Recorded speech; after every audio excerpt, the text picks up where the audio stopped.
right, news broke this morning that Florida has moved on from Dan Mullen. They are looking to replace him and get back to being one of the elite programs in the SEC. And with this job opening, we now have a plethora of elite jobs. This coaching carousel is going to be insane.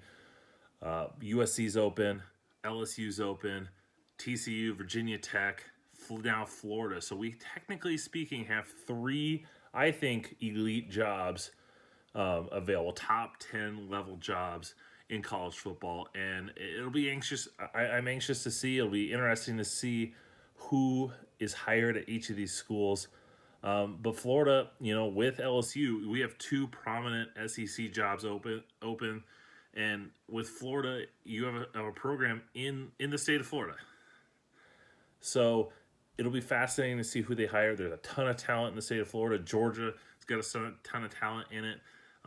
Even though Georgia is the number one ranked team in the nation, perennial favorite to win the national championship this year, the Florida job is in the easier SEC conference division. So it'll be interesting. And so a couple of the names that are out there. Let's take a look at some of the big ones. I think Mario Cristobal, his name, I haven't necessarily seen it. I think it'll come up if you're Scott Strickland, the athletic director at Florida. You have to make that call to Mario Cristobal. I know Cristobal's a Miami guy, but he's, you have to make that call. He's one of the top coaches out there in college football, a recruiting machine. You look, I know Oregon lost to they lost this weekend to Utah, and so they're eliminated pretty much from college football playoff. You have to wonder if now that he's lost and they don't really have a shot, if maybe Cristobal's thinking like, hey, maybe I need to go somewhere else. I want to win national championships. I want, he likes what he's building there. But would Florida, I know it's not Miami, and Miami could potentially be open, but they might not have the money to pay Mario. Would Florida be an intriguing job to him? I think Lane Kiffin is a name that's out there, and it wouldn't shock me if Lane Kiffin came to Florida. I know he's in the SEC, and he's doing really well at Ole Miss, but what about, is Ole Miss going to be a spot that he can consistently win at and challenge for national championships at a high level, if that's what he wants to do? Maybe he's very well content at being at Ole Miss and having that success. But would going to Florida, once again, getting out of Alabama's shadow, getting out of LSU's shadow, you got Texas A&M with Jimbo there, would going to Florida be a chance for him to, once again, he's coached at FAU, he's been in that state, he knows the talent that's there, a talent that can run his offense. I think that's I think he's someone to kind of keep an eye on. I don't know if he's going to leave for this job, but it wouldn't surprise me. So and then Mel Tucker is another name. I don't know if Mel Tucker is going to go here. He's just got that $95 million contract. I think if he's going to go anywhere, it'll be LSU. But who knows? Maybe once again, it's in the SEC East, and that's a possibility. So I think now that we've talked about those coaches, and I think those coaches, if any of them got hired, wouldn't surprise me. I would applaud Florida. I think they would do a great job. But let's look at not necessarily the more realistic, but I think more practical would be the correct word.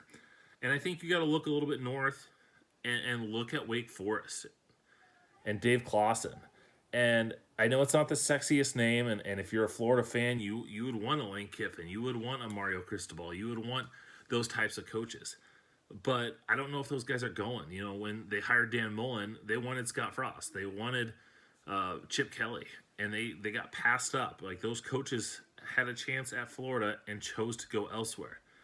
So that could happen again. And Dave Claussen's a guy that's won every single place he's been, and he can build up a program. And you may say, and I think the drawback is if you're going to compete with a Georgia and for those national championships, you want an elite recruiter. And I don't know if Dave Claussen is that guy. Who knows? Maybe he could be, and he just hasn't gotten a position where he could be an elite recruiter.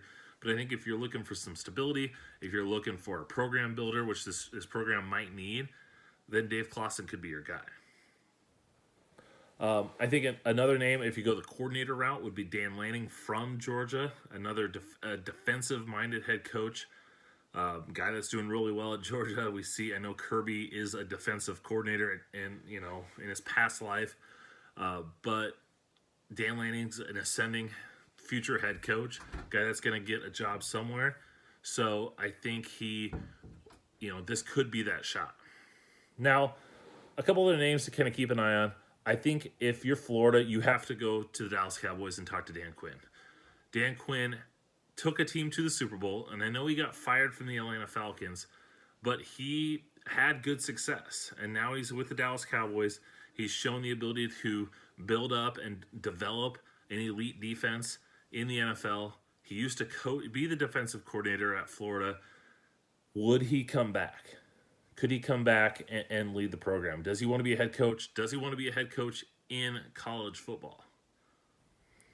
And then lastly, a guy that I've said before shouldn't leave his current job, and that's Mark Stoops. I think Mark Stoops, what he has at Kentucky is perfect for him. He's from Ohio, a stone's throw from Kentucky. He's getting all these Ohio kids to come play in the SEC. He's had all this success at Kentucky, but you gotta wonder, is he content with being a solid team? Is he content winning 8, maybe 9 games on it? He's not probably dipping under 8, probably not going over 10 much, if any.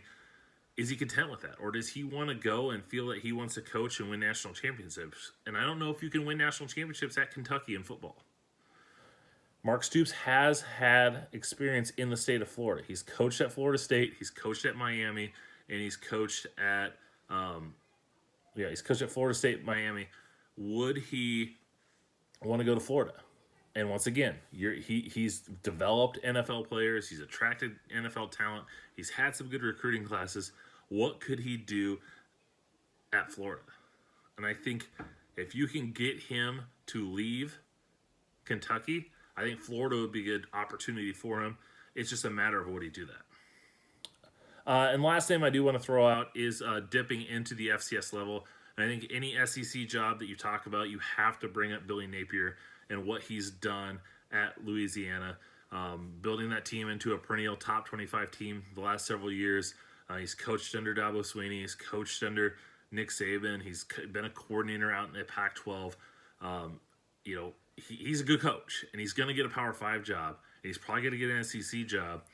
He was in the mix for the South Carolina job. Whether he took his name out or not, who knows.